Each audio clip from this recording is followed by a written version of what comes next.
नमस्कार मैत्रिणींनो, मी निताईंचा क्रिएशनच्या आपल्या यूट्यूब चॅनलवर पुन्हा सर्वांचे मनापासून स्वागत आहे. तुम्ही शिवणकाम करायला सुरुवात केली आहे का? किंवा तुम्ही जर नवीन शिवणकाम करत असाल, तुम्हाला ब्लाऊज वगैरे व्यवस्थित शिवता येत असेल, पण बाही कटिंग करताना आणि शिवताना प्रॉब्लेम येत असेल. जसे की जर तुम्ही एखाद्या व्यक्तीकडून ब्लाऊजचे पेपर पॅटर्न घेतले असतील आणि त्या पेपर पॅटर्न कटिंग करून जर तुम्हाला बाही अटॅच करताना काही प्रॉब्लेम येत असेल ना, तर त्यासाठी आपल्याला स्वतःहूनच डायरेक्टली फॅब्रिकवर स्लीव कटिंग करता हे आलंच पाहिजे. कारण की प्रत्येकाचे जर ब्लाऊजचं माप जरी एकसारखं असलं ना, तरी स्लीवचं माप हे वेगवेगळं असतं.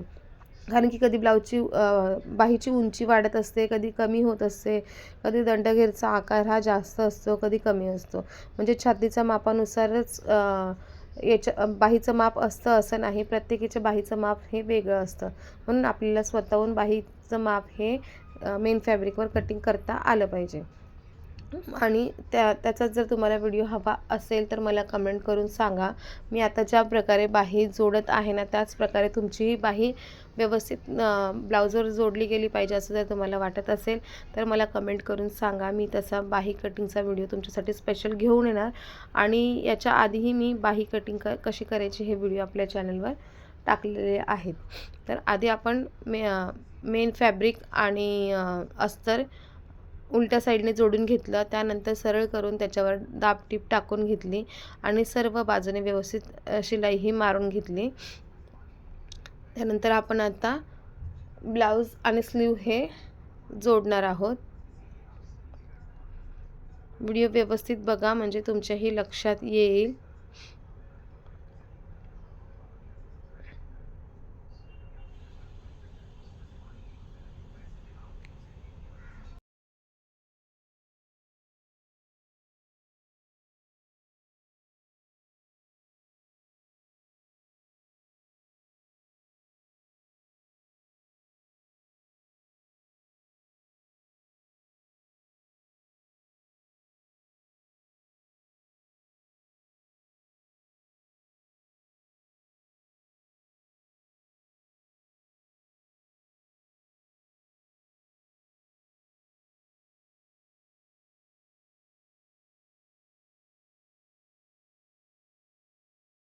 एक्स्ट्राचं कापड आपण व्यवस्थित सर्व बाजूने कटिंग करून घेतलेलं आहे.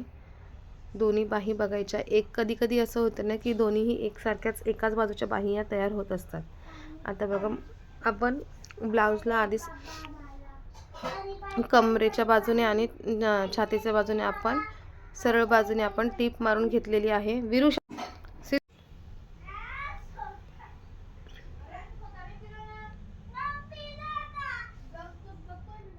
मुंढ्याच्या एका टोकापासून सुरुवात करून शेवटच्या टोकापर्यंत आपण व्यवस्थित बाही आणि मुंडा हे बघून घ्यायचं की कुठे कमी जास्त पडत आहे का, आणि त्या बाजूने मग आपण टीप टाकायला सुरुवात ही करायची आहे.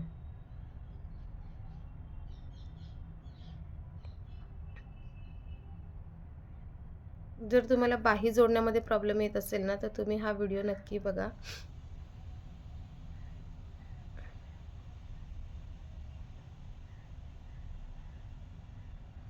अनुभवावरून सांगते मी, कारण की मी ही जेव्हा नवीन शिकत होते ना, तेव्हा मला बाकीच्या याच्यामध्ये काही प्रॉब्लेम येत नव्हता. फक्त बाही जोडतानाच प्रॉब्लेम यायचा आणि त्याच्यावरूनच म्हणजे चुकता शिकताना त्याच प्रकारे मीही शिकली आहे.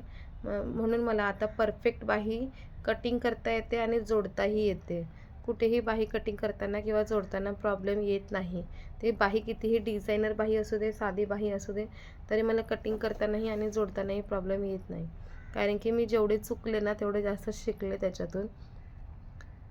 कशामध्ये आपल्याला काय इम्प्रूव्ह करावं लागेल हे मला कळत गेलं. आणि आता तुम्ही बघू शकाल बाही किती व्यवस्थित जोडली गेली आहे ते.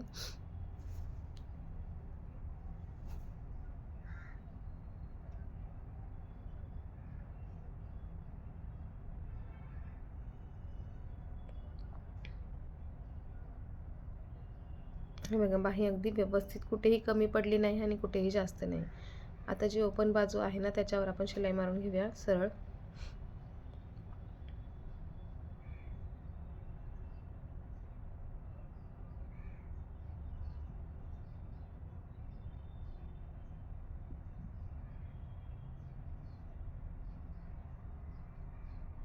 बघू शकता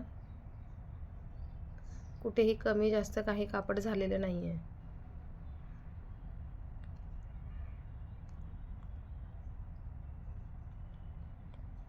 बाही जोडून झाल्यानंतर आपण आता फिटिंग करून घेऊया ब्लाऊजला.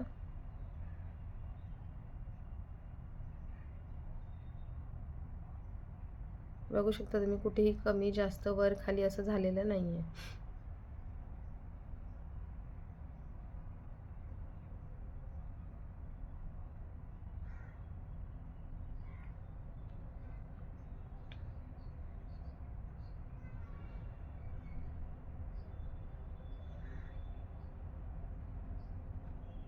आपण 1 फुटर एवढे आपण शिलाईही मारून घ्यायची आहे टोकाला. जर तुमच्याकडे ओव्हरलॉकची मशीन असेल तर तुम्ही ओव्हरलॉकही करू शकता.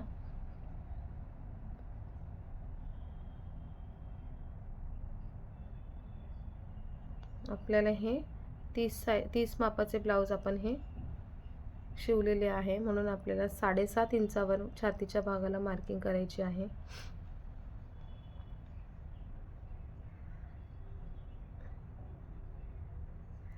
7.5 वर कमर घेर आहे आपलं 26 ला 6.5 वर मार्किंग करायची आहे.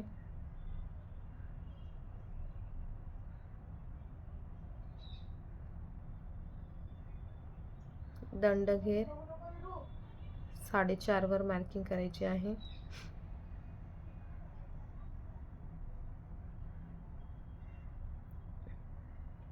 अशा प्रकारे सरळ रेषा देऊन आपल्याला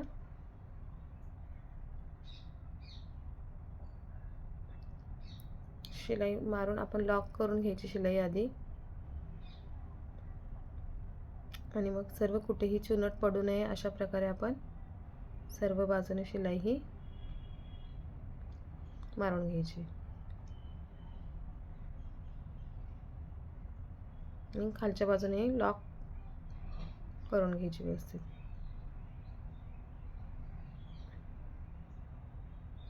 दुसरी टिपही तशीच मारून घ्यायची.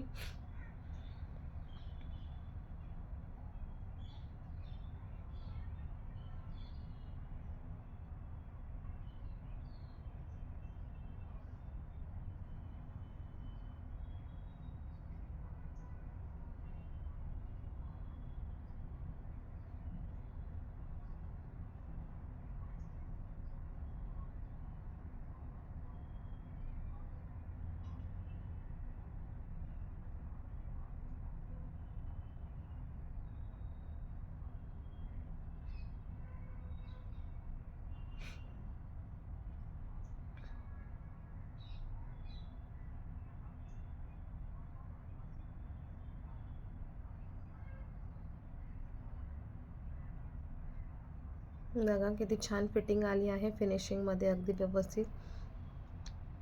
अशाच प्रकारचे ब्लाऊजची कटिंग आणि स्टिचिंग जर तुम्हाला माझ्याकडून शिकायची असेल तर नक्की आपल्या चॅनलला सबस्क्राईब करा. आपल्या चॅनलवरचे व्हिडिओ एकदा नक्की बघा आणि व्हिडिओ आवडल्यास लाईक करा आणि सबस्क्राईब केल्यावर बेल आयकॉन प्रेस करायला विसरू नका, म्हणजे मी व्हिडिओ टाकल्यावर तुमच्यापर्यंत सर्वात आधी तो व्हिडिओ पोहोचेल आणि तुम्हीही माझ्यासारखे ब्लाऊज कटिंग आणि स्टिचिंग करायला शिकाल. चला तर आता आपण बाय बाय करूया.